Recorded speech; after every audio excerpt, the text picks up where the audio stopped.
Saya merujuk terus kepada maksud B42 Kementerian Kesihatan. Tambahan sebanyak 687 juta adalah dikendaki bagi menampung perbelanjaan pengoperasian hospital termasuk bayaran pelarasan purata gaji minima. Saya ingin menyentuh perkara ini. Persoalan saya, kenapa kita masih lagi mendengar keluhan doktor kontrak? Baru-baru ini saya membaca berita. Ini adalah tajuk dalam bahasa Inggeris.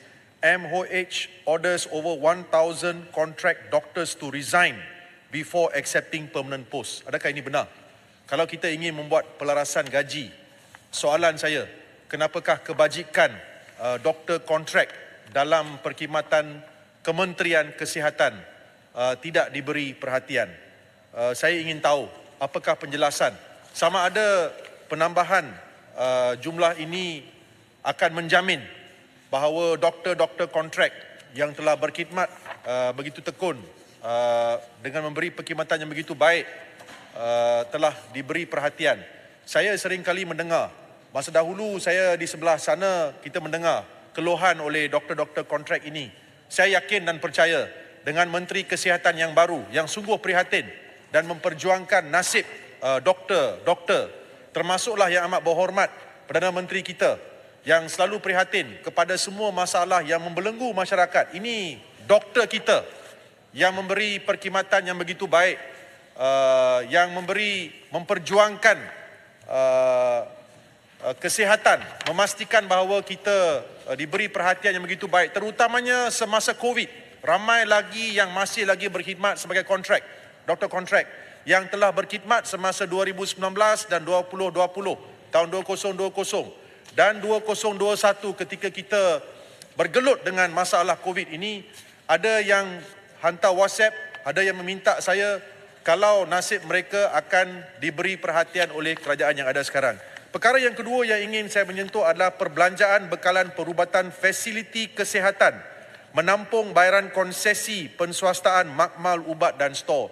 Tuan Pengerusi, saya mendengar selalu pesara-pesara yang berkhidmat dengan kerajaan, tentera, PDRM, selalu mengeluh, terutamanya yang mengalami masalah kesihatan yang kritikal, sakit jantung, darah tinggi, kencing manis. Apabila mereka pergi ke hospital, mereka diberitahu bahawa ubat itu perlu dibeli di makmal di luar, dan tidak ada bekalan di hospital. Dan jumlah yang dibelanjakan oleh mereka bagi ubat-ubat tertentu adalah begitu banyak.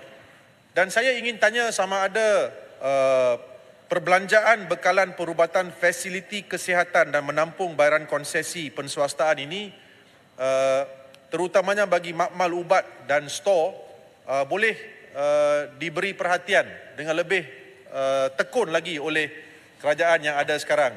Kerana Yang Berhormat Menteri adalah seorang yang sungguh prihatin, seorang yang saya difahamkan merupakan doktor yang pakar dalam cara beliau merawat pesakit-pesakit dan sungguh prihatin.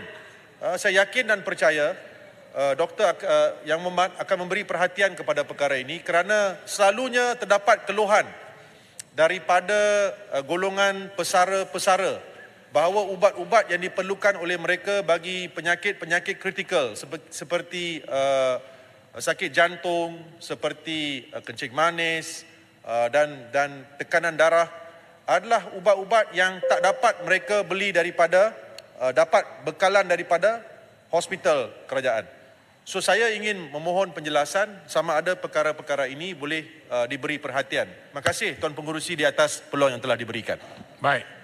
Saya jemput Kolangan. Terima kasih Tan Sri Pengerusi di atas peluang yang diberikan kepada saya dalam bajet tambahan Kementerian Kesihatan B42. Saya kira ini bukan kali pertama. Tahun lalu pun pada 30 Mac 2023, Dewan Rakyat telah meluluskan perbelanjaan tambahan yang saya kira lebih kurang jumlahnya agak sama. Tahun ini agak lebih